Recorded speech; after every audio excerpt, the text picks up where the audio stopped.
Hi there, this is Linda, and welcome to my channel. And welcome to my 5-part series on tips and tricks for project life. I have been doing project life for 13 years, and I have no intention of stopping. But I get so many questions frequently about how to make this process manageable, fun, and something that you want to continue doing year after year. So, welcome to my series where we talk about all of these things.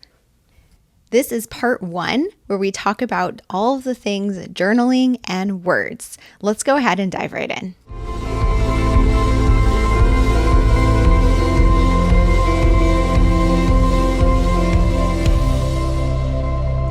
So before I dive into all of the ways that you can include journaling in project life, I want to talk about the most important aspect of journaling for project life, which is keeping track of your words in the moment. For me, I do that with my Hobonichi cousin, and I wanted to share with you my plan here. How I do this is I use the weekly spreads in this planner to write out what happened each day, and I do this pretty much daily. Sometimes I do it a couple days at a time, and I also include some highlights. And then what I've been doing is also including what products I'm going to use right here, just so I have that in mind as I'm writing down stories. So I can maybe focus stories around a specific theme if that's what's going on. But this way, when I go back to document that week in project life, whether it's a week later or a month later or a year later, I can just flip to the spread and see everything that happened and know what I want to document in my project. You don't need to use a planner like this or a Hobonichi cousin. You can use any type of planner. You can just use a notebook or a journal. You could use a digital version or a digital app. I used to use the Day One app for this purpose. You could use sticky notes, anything really to document kind of what happened in the moment, so that when you're going back to work on your project life album, you will be able to remember what happened and what stories you want to tell. I call all of these an inbox for your stories. So what is your inbox for your stories? Where do you document them? Where do you bring them in to collect them in the moment? Like I said, you can be a physical notebook, a physical paper. It can be digital. It can be your notes app in your phone. It can be your social media. If you want to do it that way, you can either have a private social media or you can just be your public one, and you can post daily either stories or posts that have some words in them that you can go back and take from. You can also be like a blog or something along those lines, just any type of inbox to document your stories in the moment. Then let's dive into the ways to get those stories into your albums. Okay, so one of the most visually appealing or easiest ways I feel to bring your stories into your album is to use a repeated prompt. This weekly spread, I had a very general one that just says right now. And what I did was I had 5 journaling cards that said right now on them, and I typed up my journaling to focus on 5 specific stories from now. I have 4 that are actual general stories, and then I have 1 that is a bullet point list, and I will talk about that a little bit more in one of my other points. But something that you want to keep in mind is the idea of using a prompt for your journaling. So this could be right now. It could be something more specific than that.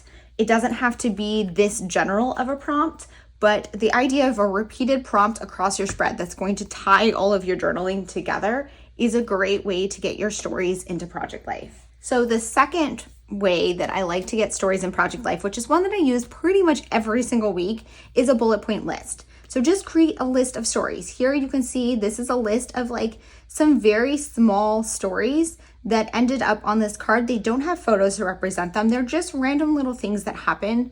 And that is kind of my favorite part of project life, is capturing those little micro stories and bringing them all together to tell the complete story of your life. Here's another example of a list where I had this facts and feelings card, and I specifically listed out 5 stories. And I don't think I really focused on the facts or the feelings because it was kind of this could be both.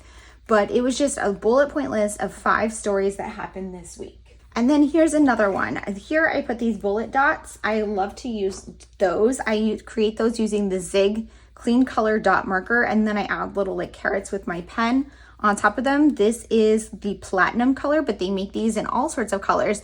And all of my favorite supplies are linked below or in my Amazon storefront if they are sold on Amazon. So check out down there for some links. But here is a bullet point list of random stories from this week. And this is something that I use week after week to get those little micro stories in my album. Another prompt is using ing words. So this is kind of a currently prompt, which Project Life in itself is very much a currently, this is what life looks like right now, a currently story. So this right now card here has these prompts on it: eating, drinking, noticing, laughing, celebrating, missing, pondering, and practicing. And this was a great way to tell random stories from this week and make them focused around these ing words. So if you are unsure what stories you want to tell, this is a great way to kind of focus in on those stories and bring them together in your album. Here's another take on the ing words, where instead of doing it all on one card, it is my entire spread is prompted by these ing words. And these little cards were on a 12 by 12 paper. I cut them out, and I believe I have a process video for this one in my class, Plan, Prep, and Play. And basically these said like story wishing, story drinking, and they all had an ing word. And so I used some stamping to add my response to the prompt. And then some of them I added some additional journaling when it made sense. So another way that you can frame your stories is based on the days of the week. If you are doing a weekly Project Life, even if you're doing monthly, you can do it this way, where you tell one story per day or highlight or recap of the day. So on this spread here, I had these cards that have the days of the week on them. So I have Monday, Tuesday, Wednesday, Thursday, Friday, Saturday, and Sunday. And what I did was I stamped kind of a recap or something important from the day, and then I did some journaling about what happened that day so that this spread has one story per day. That is a great way to document in Project Life, and I think that was kind of like the original focus of this project, where a lot of people were doing one photo, one story per day. You can do that. That does require some pre-planning. In this one, I don't have one photo per day. In fact, I remember that these 3 photos were all from the same day. You can kind of tell that they're all kind of from only a few minutes apart, but I was able to redo the stories from each day because I have those stories written down in my Hobonichi Cousin by day. I can easily pull from there and come up with a way to fill this in after the fact. In contrast to doing the story per day, you can also do themed stories. And this is an approach I really like to take in my Project Life, and is something that I didn't do in the beginning because I think it takes a little bit more practice.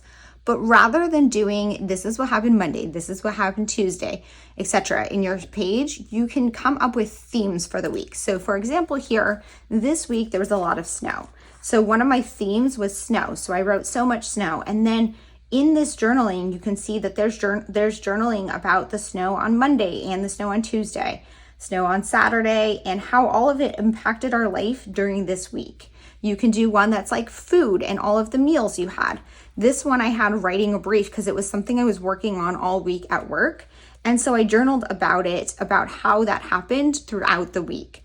So you can do this rather than doing the daily stories. Just think of the overall themes of the week. So what is it that you were doing? This week I was very tired. So I journaled about how I needed sleep, and I have things in here about Tuesday, Wednesday, different things that happened throughout the week that relate back to that theme. Okay, so here's another example. You can see the ing words, which again brought me to tell stories in themes. But what I really want to talk about here is the concept of typing versus handwritten. So in your project, you can focus on either doing handwriting journaling or typed journaling. I prefer to do a combination of both because they do bring about different things. When you do handwritten, you get your handwriting documented. You get more of a stream of conscious thought because you cannot edit it as you go. I mean, whiteout does exist, but generally you're not editing your text, you're just writing. And you also tend to write to fill the space. So here I did my journaling and I told the story, and then I kind of kept writing until I ran out of space, so I would expand on my ideas or shorten my ideas based on the space that I have. When you type, you have more space because you can get more words in. You can edit it. You can adjust your page layout to fit your text rather than adjusting your text to fit your page if you want. And this is a good way to get more words into your album. So if you are someone who struggles with the journaling, I would suggest to try some type journaling. Try doing that as your jumping off point, your starting place for your page, and then build your page around your words rather than building your words around your page, if that makes a lot of sense. When you type, you can also really focus on your writing style because you do have the ability to edit, you have spell check, you have access to all those things on the computer that you don't have when you're handwriting. And finally, with typing, you can add way more words. Here's another example of typed journaling where I went on a vacation this week and I had so many photos that I wanted to include. And I also had a lot of words. So rather than typing my journaling and making it fit in the spaces, I allowed myself to fill the spaces with product and photos and ephemera, and instead typed out the entire story and put it on an insert. So this is a great way when you want to include a much longer story to type out your story. And then when I came to put my page together at my desk, my journaling was already done and I could just focus on the spread itself. Finally, another way that I did journaling was here. I went on a vacation with some friends for a bachelorette and there were so many words. So I did have a lot of typed journaling because it's a great way to get more words in. But what I also did is I did some words where I layered them on top of a stamped date. So this was what happened on the 31st. This is what happened on the 1st, and this is what happened on the 2nd. So you can see kind of a daily recap. Plus I had some journaling for like my travel days on the two ends. I also added in some handwritten journaling on some of these like inserts. And here I did like a prompt card, but for the type journaling, I was able to include a lot because I typed it and I just overlaid it on top of these dates. So that was one that I really love how it turned out. Okay, so another way to include the story in your album, this takes a little bit of pre-planning or focusing on having a good inbox for your journaling, but I like to include quotes from people in my life. So here I have a quote that my daughter said, and I tend to inbox these quotes by just creating a note in my notes app and typing out exactly what someone says, usually my daughter, and putting the date on it. And then I can transfer that later to my Hobonichi cousin and then have it available for when I want to include my story. So that is a good way to get some other words in, is to collect quotes from the people in your life.